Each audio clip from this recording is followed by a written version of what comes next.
नमस्कार। आज power centre में हमारे साथ एक ऐसे मेहमान हैं जिनके खून में राजनीति बसती है, जिनके पिताजी का 5 दशक से लंबा राजनीति में करियर रहा। उनके पिताजी के नाना का हरियाणा, पंजाब, यूनाइटेड पंजाब आप कह सकते हैं एक समय पे, जबकि पाकिस्तान भी उस समय का हिस्सा था। किसानों के लिए जो उन्होंने किया, अपना काम किया, किसानों के कल्याण के लिए, किसानों को कर्ज से उबारने के लिए, इसीलिए उनको किसान मसीहा कहा जाता है। और आप जब राजनीति में आए उससे पहले आप आईएएस की नौकरी में ठीक ठाक से काम कर रहे थे। करीब करीब 21 साल आईएएस की नौकरी में रहे और बड़ा शानदार कैरियर रहा। आप अभी फ़िलहाल हिसार के सांसद हैं, लेकिन हिसार के सांसद बनने से पहले आप चंडीगढ़ की डीसी रहे, फरीदाबाद की डीसी रहे, यमुनानगर की डीसी रहे, पंचकुला की डीसी रहे। हमारे साथ पावर सेंटर में हैं अपनी स्पष्टवादिता के लिए जाने जाते हिसार के एमपी ब्रजेंद्र सिंह। शुक्रिया आपका इस कार्यक्रम में। थैंक यू रेशवी जी। आप ठीक ठाक से आईएएस की नौकरी में थे, अचानक से इस तरह सियासत में कैसे आना हुआ? नहीं, अचानक से तो नहीं था, लेकिन हाँ इतना ज़रूर है कि मैं चाहता था बहुत पहले आ जाऊं, लेकिन शायद कभी हालात उस तरह से नहीं बने। लेकिन जब मुझे 2019 में जब मुझसे पूछा गया पहली बार कि चुनाव में रुचि है, लड़ना चाहोगे, तो मैं मानसिक रूप से तैयार था और बहुत समय से तैयार था। और नौकरी का जहाँ तक सवाल है, 21 साल मैंने नौकरी की और मुझे हमेशा ये था कि देर सवेर जाना तो सार्वजनिक जीवन में है, राजनीति में ही जाना है, लेकिन उसमें समय 21 साल लग गया, वो एक अलग बात है। तो आप आईएएस ऑफिसर रहे, उसमें भी एक तरह से लोगों की सेवा करना ही काम है, और अब आप राजनीति में सांसद हैं, यहाँ पर भी लोगों का सेवा, उनके काम, उनका कल्याण। तो दोनों में मौलिक अंतर क्या है? मौलिक अंतर तो ये है कि आप जब राजनीति में हैं और ख़ास तौर पे जब आप चुन के आते हैं तो आप अपने क्षेत्र के लोगों का प्रतिनिधित्व करते हैं। नौकरी में जब आप हैं तो नौकरी है, बंधी है, आपकी सिक्योर सैलरी है, वो कहते हैं घोड़ा गाड़ी, वो सब उसमें पहले दिन से ही मिलना शुरू हो जाता है, समाज में सम्मान भी बहुत मिलता है, वो सारी चीज़ें हैं। लेकिन फिर भी अंत में बात तो यही है कि उसमें लोगों के प्रति आप संवेदनशील हों और पॉलिसी के माध्यम से या पॉलिसी के इम्प्लीमेंटेशन के माध्यम से आप वो काम करते हैं, लेकिन लोगों का प्रतिनिधित्व आप नहीं कर पाते। दोनों में मौलिक अंतर तो ये है। दूसरा, फिर मैं ये भी मानता हूँ कि नौकरी में आपकी जवाबदेही सिर्फ आपकी अपनी हायरार्की में है, आपकी ब्यूरोक्रेटिक हायरार्की जो है वो, और दूसरा जो आपका पॉलिटिकल एग्जीक्यूटिव, पॉलिटिकल बॉस जो है, उसके प्रति जवाबदेही है। और यहाँ पे जवाबदेही जो है वो सबके प्रति है और हर रोज़ की है। तो ऐसा नहीं है कि साल में एक बार ही ACR लिखी जाए, ठीक है चुनाव 5 साल में आता है, लेकिन लोग आपका आकलन करीब आप ये मान लीजिए डेली बेसिस पे करते हैं।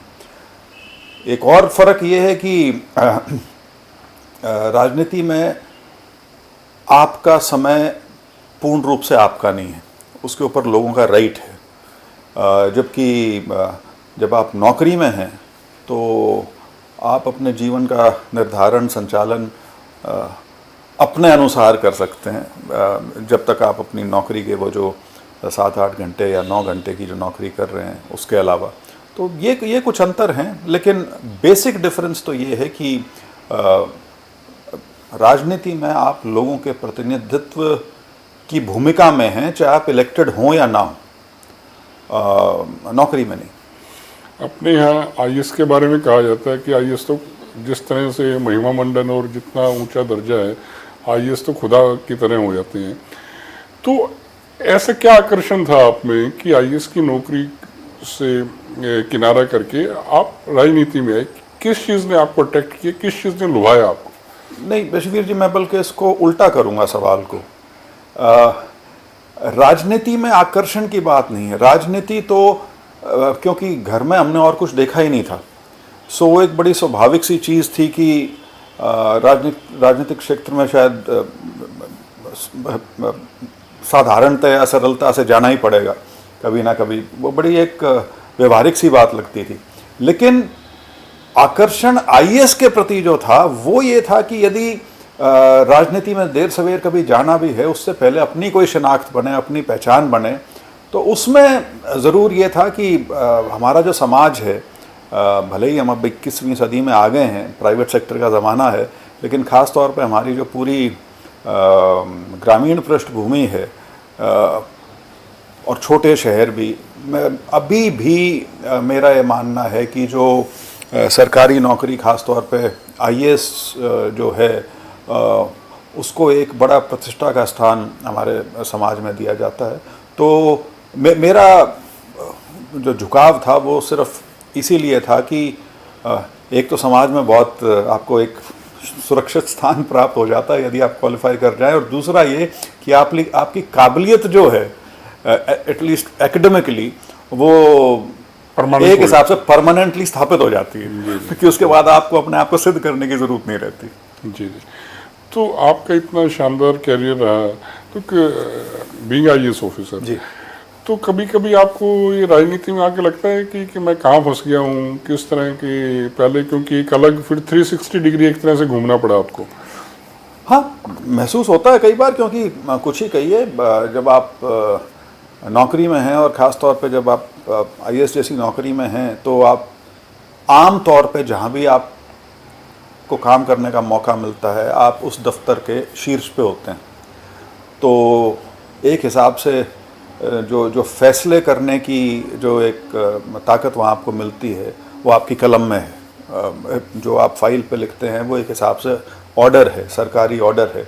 जबकि राजनीति में ज़्यादातर काम आपका उसी जो प्रशासन का तंत्र है या जो सरकार का तंत्र है उसके और लोगों के बीच का पुल आपको बनना पड़ता है।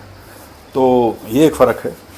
आप हिसार के एमपी का चुनाव बड़े भारी मार्जिन से जीते और उसके चंद महीने बाद ही विधानसभा का चुनाव हुआ और उसमें आपके माताजी उचाना से एक बड़े अंतर से चुनाव हारे। जी, ऐसा क्या रहा कि लोकसभा और विधानसभा में इतना अंतर क्यों आ गया हालात में? देखिए, लोकसभा का जो चुनाव था वो एक भावना पे लड़ा गया था और उसमें जो राष्ट्रीय सुरक्षा, राष्ट्रवाद, वो मुद्दे बाकी सारे मुद्दों पे ना सिर्फ भारी हुए बल्कि सारे मुद्दे गौण हो गए। जो पुलवामा और उसके बाद बालाकोट की जो घटनाएं थी उससे एक पूरे देश में एक माहौल बन गया था, एक आप कह सकते हैं फ्रेंजी क्रिएट हो गई थी। और ख़ास तौर पे आदरणीय प्रधानमंत्री नरेंद्र मोदी जी के प्रति लोगों में जो एक विश्वास पैदा हुआ था वो उसकी अभिव्यक्ति थी वो चुनाव। क्योंकि चुनाव तो बहुत बार ऐसे हुए हैं कि स्वीप किए हैं पार्टीज़ ने, लेकिन मार्जिन इतने कभी नहीं रहे। कम से कम हरियाणा में 3-3 लाख की जीत ऐसे थी जैसे साधारण सी कोई जीत हो। लोग 6-6 लाख से भी जीते थे। तो वो था। जबकि जो प्रदेश का जो चुनाव जो उसके 4-5 महीने बाद ही आया, सितंबर अक्टूबर में, वो चुनाव जो था वो बिल्कुल लोकसभा चुनाव से डिसोसिएट होके हुआ था। उसमें लोगों की जो प्राथमिकता थी वो जो सरकार के पिछले 5 साल की जो काम उनके रहे वो आप कह सकते हैं उसके प्रति एक मैंडेट था।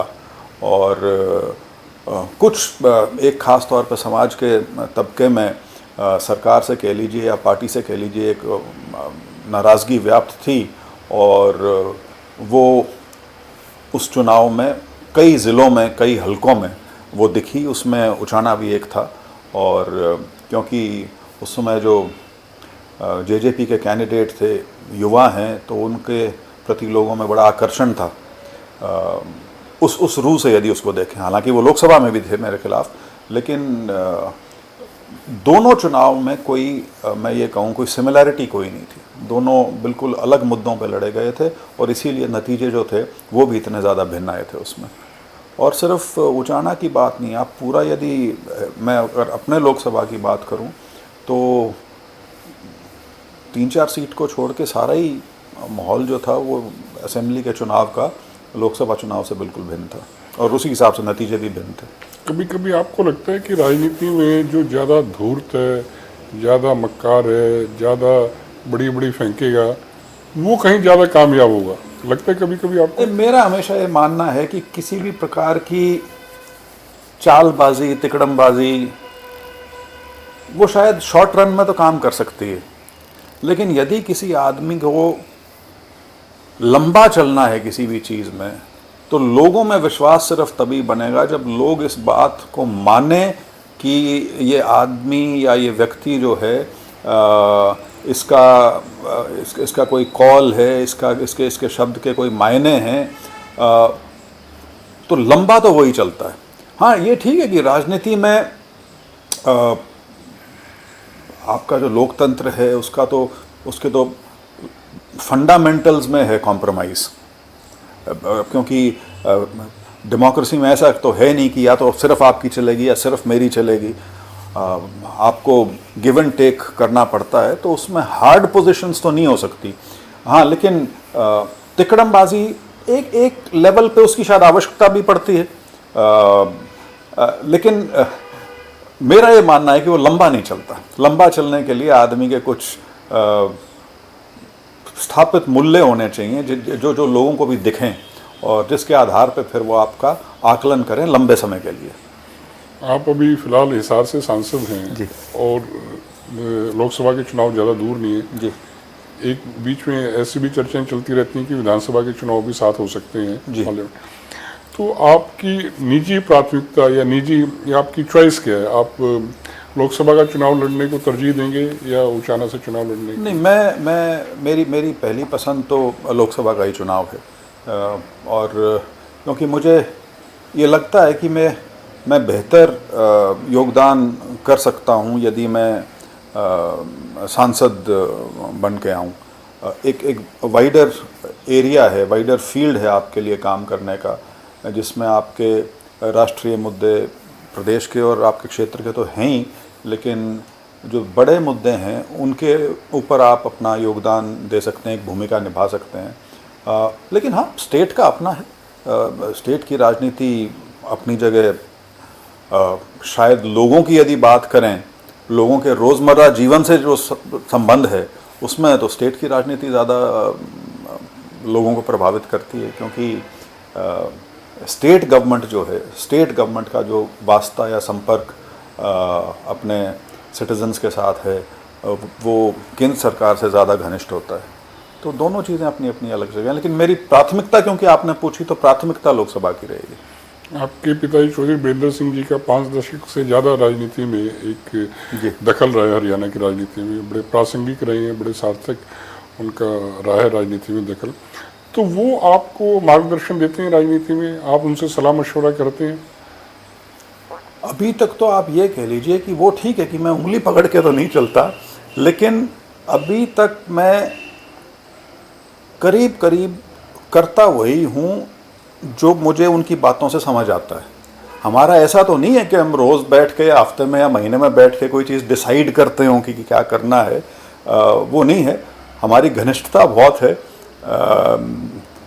नए ज़माने के हिसाब से हमारे बीच में वो एक मित्रता का भाव भी है, लेकिन हमारी चर्चाएं जो है आमतौर पे स्पोर्ट्स के बारे में होती हैं या और किसी चीज़ के बारे में। राजनीति पे डायरेक्ट बात हमारी बहुत कम होती है, लेकिन मैं उनकी बातें, उनके बयान, उनके आप जैसे लोगों के साथ इंटरव्यूज़ वगैरह जो हैं या पब्लिक स्पीचेस जो उनकी हैं, लोगों में जो उनका एक मैसेज हमेशा वो कन्वे करने का जो प्रयास करते हैं, मैं उसी को मान के अभी तक आगे चल रहा हूँ। मैं गलत कहूँगा यदि मैं ये कहूँ कि मैंने कोई अपनी अलग से पहचान स्थापित करनी शुरू कर दी है, बनानी शुरू कर दी है राजनीतिक तौर पर, क्योंकि अभी तक मैं जो वो करते हैं या जो सोचते हैं और जो उनकी अभिव्यक्ति है, मैं उससे करीब करीब पूर्ण रूप से क्योंकि सहमत होता हूँ, तो मैं वही लाइन पे चलता हूँ। जब आप छोटे थे, बच्चे थे, छात्र जीवन में थे, तो चौधरी साहब बड़े व्यस्त रहते थे सरकार में या विपक्ष में, जहाँ भी वो उनको जो दायित्व रहता है, तो एक पिता के रूप में वो कितना समय दे पाते थे, कितना एज ए फादर अगर आपने उनको रेट करना हो? देखिए, मेरा जो बचपन का जीवन था वो 2 फेजेस में है। 6ठी क्लास तक तो मैं अपने माँ बाप के साथ रहा ही नहीं। मेरी बिल्कुल जो शुरुआती शिक्षा थी वो करनाल में शुरू हुई। मेरे नाना जी मुझे ले गए थे क्योंकि वहाँ स्कूल अच्छा था, उसके बाद वो गुजर गए। उसके बाद मैं अपनी दादी जी के पास रोहतक रहा 5 साल। तो मैं अपने माता पिता के साथ तो 1982 के बाद रहना शुरू हुआ। और हाँ, मेरे पिताजी बिल्कुल वो कह सकते हैं कि 24/7 पॉलिटिकल आदमी हैं। और ये बिल्कुल सही बात है कि वो बहुत बिजी रहते थे, अभी भी रहते हैं। और घर में भी जब होते थे तो ऐसा नहीं था कि वो लोगों से फारिग हो जाते हों। घर में हमेशा जो माहौल रहता था वो यही था कि लोग होते थे हमेशा मिलने जुलने वाले, या साथी या कार्यकर्ता। तो हाँ, उस रूह से यदि देखें तो इंटरेक्शन कम थी, लेकिन थी। और मुझे अभी भी याद है, बचपन में भी वो कभी कभार जब उनको एकदम से ध्यान आता, तो क्रिकेट के वो शौकीन थे, तो हम अपना वहीं जो भी पार्क वगैरह कोई होता था तो समय बिता लेते थे कई बार। लेकिन हाँ, आपकी बात ठीक है, उस समय उस तरह से नहीं जो एक मॉडर्न पेरेंट जो आजकल अपने बच्चों के साथ वो क्वालिटी टाइम की जो बात होती है, ऐसा कुछ नहीं था। हमारी जो माँ थी है वो पूर्ण रूप से सारी हमारी देखभाल और वो सब उन्हीं के हाथ में था। लेकिन बहुत कई ऐसे इम्पॉर्टेंट फैसले ज़रूर हैं जो मेरे पिताजी ने लिए, जिनकी वजह से मेरा मेरी बहन का जो शैक्षणिक जीवन खास तौर पे है वो उससे निर्धारित हुआ। उसमें खास तौर पे एक ये था कि जब मेरे पिताजी 1984 में MP बन के आए और उसके बाद हम दिल्ली में शिफ्ट हुए, यहाँ के स्कूल्स में पढ़ना शुरू किया। उसके बाद 91 में वो दोबारा असेंबली में गए और मंत्री बने।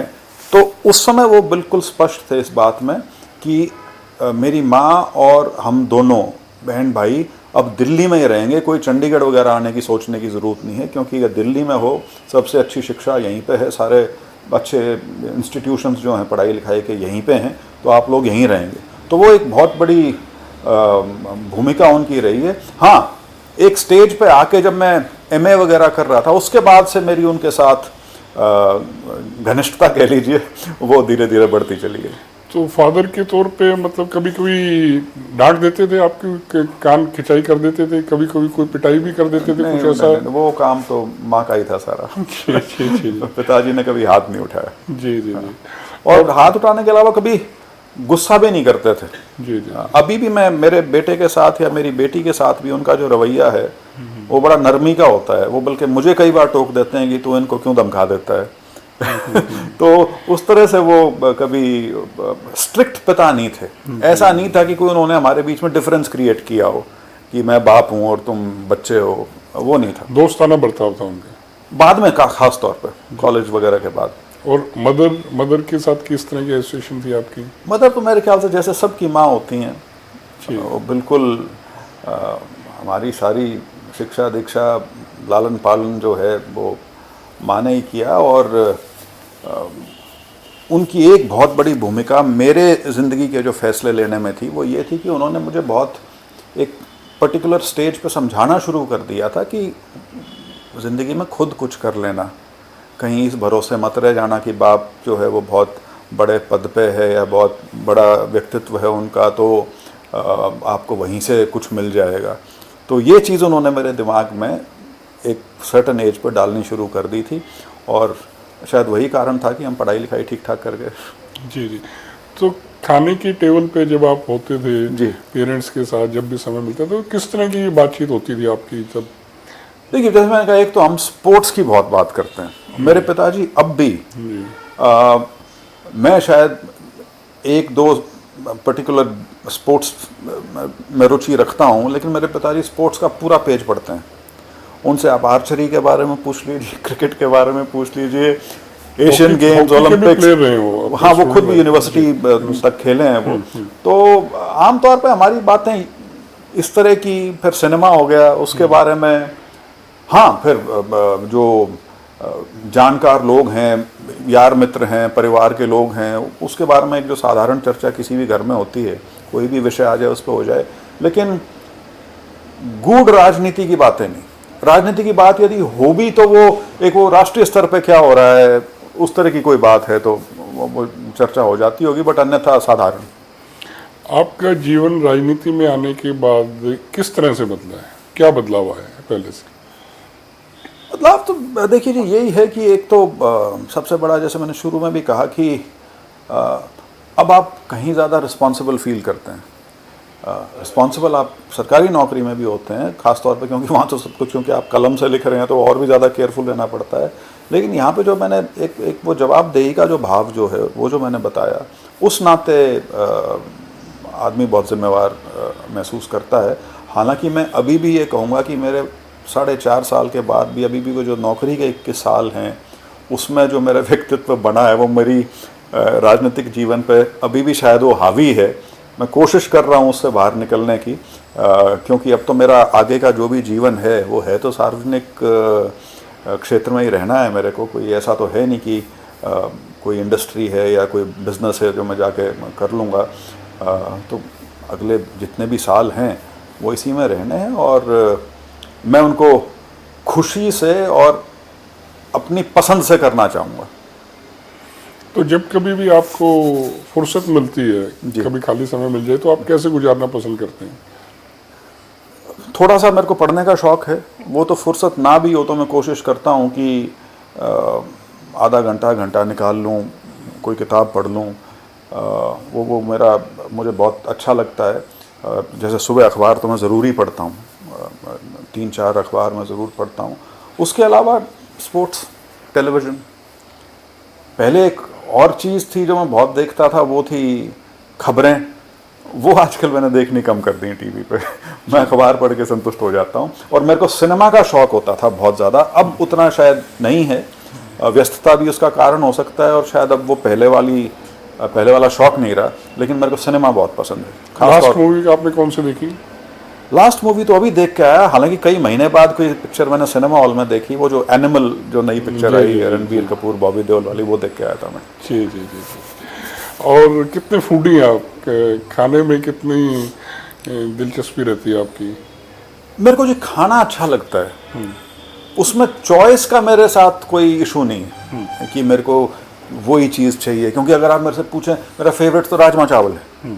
राजमा चावल, दही और प्याज अगर है तो मुझे उससे अच्छा कुछ नहीं लगता।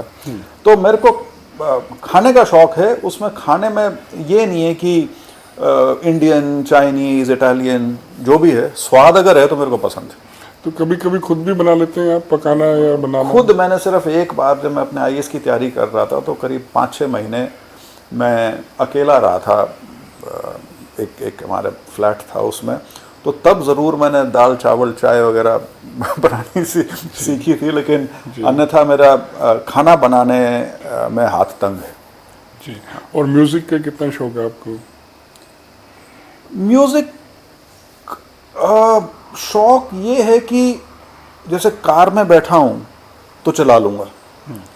और लेकिन मैं ये कहूँ कि कोई मेरी क्लासिकल में रुचि है या कोई मेरा स्पेसिफिक तरह का म्यूज़िक है जिसको मेरे को सुन के बड़ा आनंद होता हो, ऐसा नहीं है। मैंने एक बार कोशिश बहुत की थी नौकरी में आने से पहले कि क्लासिकल का शौक़ मैं पैदा करूं, क्योंकि वो कहने में बहुत अच्छा लगता है। आप प्रबुद्ध हो जाते हो यदि आप शास्त्रीय गायन और उस तरह के आपको शौक़ हैं। तो मैंने कोशिश की कई महीने, मुझे नहीं रचा। मैं उस चीज़ को नहीं अपना पाया। तो म्यूज़िक पसंद है मेरे को, ख़ास तौर पे हिंदी म्यूज़िक, पुराने गाने, हिंदी फिल्मी म्यूज़िक। हिंदी फिल्म म्यूज़िक और पुराने, जी जी, आज से 30-40 साल से पहले वाले जो ज़्यादातर वो। जी जी। तो आपने, अभी आप राजनीति में हैं, राजनीति में आने से पहले अफसर थे, और जब अफसर नहीं थे तब भी एक तरह से राजनीति को परोक्ष तौर पे आप आत्मसात कर रहे थे, क्योंकि परिवार में वो माहौल था। जी। आपके एक बेटा एक बेटी है। जी। तो अगर आपसे पूछा जाए जी, या आपकी खुद की इच्छा क्या, मतलब आप उनको राजनीति में लाना चाहेंगे या किसी और विधा में उनको? देखिए, मैं उन सिनिकल लोगों में से नहीं हूँ जिनके लिए राजनीति एक भद्दा शब्द बन चुका है। मेरा अभी भी ये मानना है कि राजनीतिक सोच होना, राजनीति में भागीदारी करना हर सोचने समझने वाले व्यक्ति का दायित्व है। सिर्फ ये नहीं कि दिलचस्पी होनी चाहिए, पार्टिसिपेशन होनी चाहिए। एक German play right, philosopher writer हैं जी। बर्टोल्ड ब्रेख्ट, उन्होंने एक बहुत अच्छी संज्ञा दी है जिसमें उन्होंने कहा है कि सबसे बड़ा इलिटरेट जो है ना वो पॉलिटिकल इलिटरेट है, और वो आम तौर पे आपको मिलेगा जिसको हम अपर मिडिल क्लासेस बोलते हैं, जो अपने जीवन में बड़े सुखी हैं और जो एक राजनीति और राजनेताओं के प्रति एक तिरस्कार की भावना रखते हैं, क्योंकि शायद उनको सब कुछ मिला हुआ है, उनको लगता है शायद उसकी जीवन पे उनका कोई असर नहीं हो रहा, और वो यही कहता है कि वो ये चीज़ भूल जाते हैं कि अंत में किसी भी समाज का या किसी भी देश का उसकी राजनीति से कितना घनिष्ठ संबंध है, वो समझना बहुत ज़रूरी है। तो मैं तो, चाहे मेरे बच्चे हों या कोई भी हो, राजनीति में दिलचस्पी होनी चाहिए, और यदि आप में क्षमता है और मौका मिले तो उसमें भागीदारी भी करनी चाहिए। तो इतना आपका सारा रहा, शानदार कैरियर रहा, हरियाणा की ब्यूरोक्रेसी को भी आपने करीब से देखा क्योंकि आप इनसाइडर है। हरियाणा की ब्यूरोक्रेसी के बारे में आपकी क्या राय है? हरियाणा की ब्यूरोक्रेसी, खासतौर पर यदि मैं आईएएस की बात करूं, क्योंकि मेरा संबंध ज़्यादा उसी जमात से रहा है, हरियाणा के जो आईएएस अफसर हैं शायद वो देश के सबसे अच्छे ब्यूरोक्रेट्स में से हैं। एक चीज़ ज़रूर मैं थोड़ी सी नेगेटिव मानता हूं, क्योंकि हम दिल्ली के बहुत पास हैं और हमारी चंडीगढ़ जो है बहुत बढ़िया शहर है, तो एक वो गवर्नमेंट ऑफ इंडिया में आने की शायद उतनी अर्ज नहीं रहती जितनी दूर के प्रदेशों में रहती है। लेकिन परफॉर्मेंस वाइज यदि आप देखेंगे तो हरियाणा के जो अफसर हैं उनकी गिनती बहुत अच्छे अफसरों में होती है। हाँ, ये ज़रूर है कि स्टेट यदि छोटा है तो एग्जीक्यूटिव पावर कॉन्सेंट्रेट तो स्वाभाविक तौर पे चीफ मिनिस्टर ऑफिस में हो जाती है, तो उस नाते वो एक सिस्टम में आप कह लीजिए कि एक अलग प्रकार का वर्क कल्चर आ जाता है एक सर्टन लेवल पे। वो तो ज़रूर है और उसके साथ आदमी को निभाना भी पड़ता है, बट अन्यथा हरियाणा में फिर भी बाय एंड लार्ज, मैं यदि फील्ड की नौकरी करूं, जिला स्तर तक की बात करूं, पॉलिटिकल इंटरफेरेंस बहुत कम होता है। ख़ास तौर पे जो क्रिटिकल चीज़ें हैं उस पर बहुत कम है। यदि उसको आप आम बोलचाल की भाषा में कहना चाहें कि 85 से 90% काम जो है बिल्कुल अफसर के अपने डिस्क्रिशन में है, उसके हाथ में है, जो ठीक समझे करना चाहे।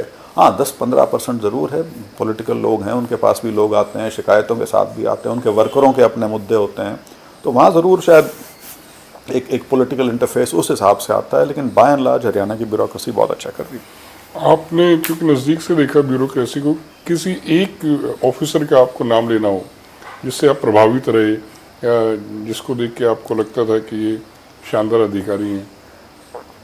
देखिए, आदमी को चाहे अधिकारी हो या स्कूल का टीचर हो, आम तौर पे जो आपका पहला इंटरेक्शन जिसके साथ होता है, जब ख़ास तौर पर जब आप बच्चे हो और दूसरा बड़ा है, या आप नौकरी में आए हो और दूसरे को कई साल हो गए, तो वो एक स्वाभाविक सी चीज़, आपको शुरू वाले पसंद आते हैं बहुत, उसके बाद आपको काम करना समझ में आना शुरू हो जाता है, तो वो फिर आप उनकी इवैल्यूएशन दूसरे हिसाब से करते हो। तो मैं जब नौकरी में आया, मैं अंडर ट्रेनिंग था, तो टीसी गुप्ता जी डीसी गुड़गांव लग के आए थे, तो वो मेरे डीसी थे, तो बड़ी स्वाभाविक सी चीज़ है, मैं उनसे बहुत प्रभावित हुआ था, ख़ास तौर पे क्योंकि उनका चार्टर्ड अकाउंटेंट का बैकग्राउंड था, और तो उनके जो आंकड़े जो उनके सामने जब आते थे बतौर डीसी, तो जो एक वो ग्रास्पिंग थी उसकी, उनकी अंडरस्टैंडिंग जो थी, तो एक बिल्कुल फ्रेश ऑफिसर के नाते मुझे वो बहुत, मैं उससे इम्प्रेस होता था। उसके बाद बिल्कुल उसके तुरंत बाद जब मेरी पहली पोस्टिंग हुई, ये तो मैं अंडर ट्रेनिंग था, पहली पोस्टिंग मेरी नारनौल में हुई, तो राजाशेखर वुंद्रू जी मेरे डीसी थे, मैं एसडीएम था वहाँ पे, तो उनकी बिल्कुल अलग तरह की एक कार्यशैली थी, लेकिन वो एक अलग तरह से प्रभावशाली थी। तो उसमें बहुत ज़्यादा समाज के प्रति जो संवेदना है उसका एक बहुत बड़ा अंश था। तो दोनों मेरे शुरुआती डीसी उस हिसाब से यदि कहें तो मैं बड़ा उनसे बहुत उनको, मतलब I used to look up to them. और बाद में यदि मैं बात करूं तो ढेसी साहब की जो कार्यशैली है जी, किस प्रकार से कोई व्यक्ति बिना ज़्यादा कुछ बोले और इतना इफेक्टिवली काम कर सकता है, ये अगर किसी को देखना है तो वो ढेसी साहब से सीखे। जी, और राजनीति में आप किससे प्रभावित रहे अपने पिताजी के अलावा? नहीं, राजनीति में तो यदि बात करें तो देखिए, मैं यदि आदर्श की बात करें तो मैं महात्मा गांधी को मानता हूं, और उसका कारण ये है कि उन्होंने जो जीवन जिया वो मैं उसकी कल्पना भी नहीं कर सकता, क्योंकि वो एक ऐसा व्यक्तित्व था या ऐसे व्यक्ति थे जिनको सारी सुख सुविधाएं मिली थी। अच्छे खासे वो रजवाड़े टाइप परिवार के ही थे, दीवान होते थे शायद उनके पिताजी, और उस ज़माने में विदेश की पढ़ाई लिखाई और वकालत की हुई, और वो व्यक्ति ने जिस प्रकार से अपने आप को हिंदुस्तान की परिस्थितियों के अनुसार ढाला ताकि उनकी एक्सेप्टेबिलिटी लोगों में बने, तो वो एक अपने आप में उनका पूरा जो जीवन है वो पूरा जीवन उनका एक सीख है। तो मैं उनको तो खैर एक बिल्कुल दूसरे दर्जे पर रखता हूँ, और इसीलिए देश भी उनको दूसरे दर्जे पर रखता है। अन्यथा यदि बात करें तो फिलहाल तो मोदी जी जो हैं उनका जो एक आकर्षण है, उनकी जो कार्यशैली है और जिस प्रकार से लोगों में प्रभाव है, वो अपने आप में एक मिसाल है सबके लिए।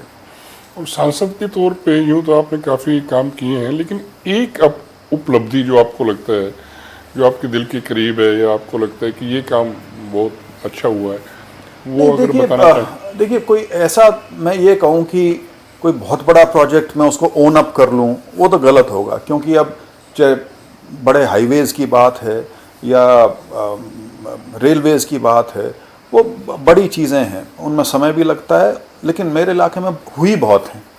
तो मोटे तौर पे तो जो रेलवेज़ में ख़ास तौर पे हमारे बहुत से स्टेशंस जो हैं, उसमें बहुत सी ट्रेन्स के स्टॉपेजेस जो हैं वो शुरू हुए। तो कहने में तो साधारण सी चीज़ें हैं, लेकिन लोगों को सुविधा के हिसाब से यदि मैं बात करूं तो वो एक बहुत अच्छी चीज़ है। दूसरा, एक प्रधानमंत्री राहत कोष है जिसमें जो टर्मिनली इल पेशेंट है या सीरियसली इल पेशेंट जो है, उसकी एक राशि मिलती है 75,000 से 3 लाख तक के आसपास की। तो मुझे बड़ी खुशी है कि मेरे बहुत से केसेस हैं, ज़्यादा नहीं तो 250-300 केसेस होंगे जो वहाँ से मंजूर हुए हैं। तो वो एक ऐसी चीज़ है जो एक ज़रूरतमंद को और बीमार को जिसको सीधी पहुँचती है, तो उससे मन को खुशी होती है। लेकिन हाँ, ये ज़रूर है कि जितना करना चाहता था उसके कहीं मैं आसपास भी नहीं पहुंच पाया, और उसके कारण वो थे जहां से आपने बात शुरू की थी, जो एमपी बनने के 4 महीने बाद ही जो राजनीतिक परिस्थिति बन गई, उसमें उसकी भूमिका रही है। आपकी अब तक की जो जीवन यात्रा रही है, उससे आप संतुष्ट हैं? जैसा आपने सोचा था, जैसी कल्पना की थी, उसी के हिसाब से आपका जीवन है? देखिए, मैं हमेशा मेरा प्रयास ये रहता है कि आज में रहा जाए। मैं ना ज़्यादा पीछे जो जा चुका मैं उसके बारे में ज़्यादा सोचना चाहता, और ना मैं इतना महत्वाकांक्षी कि आगे की मैं सोचता रहूं। मैं आज में जीना चाहता हूं, और मैं उस हिसाब से संतुष्ट हूं। और उसका कारण एक ये भी है कि मैंने अपना जीवन करीब करीब अपनी मर्ज़ी अनुसार जिया। और जब मैं सुबह बाथरूम में शीशे में देखता हूँ अपने आप को शेव करते टाइम, मुझे अपने आप को देख के कोई शर्म नहीं आती।